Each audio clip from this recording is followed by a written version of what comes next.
उत्तर प्रदेश, उत्तराखंड, गोवा और मणिपुर रे बीजेपी जीत करे नाय ओना रस्कते डुमको बीजेपी पार्टी ऑफिस रे बीजेपी रेन अगवानन को एने सेरिंग काते रस्का को मनाव केदा। नुआ कमी होरा रे सेटेरे ताहे काना डुमका रेन बीजेपी अगवान लुइस मारांडी साथे आरहो एमान को।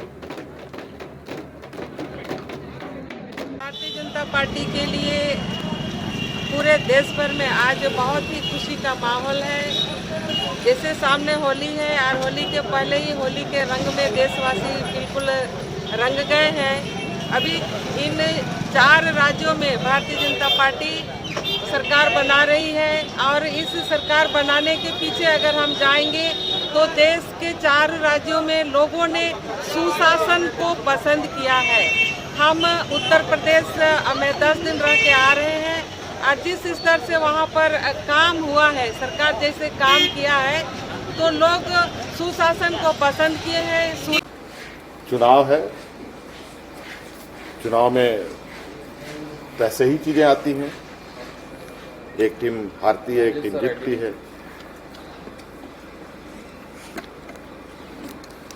तो सभी जीतने वालों को मेरी ओर से बहुत बहुत शुभकामनाएं।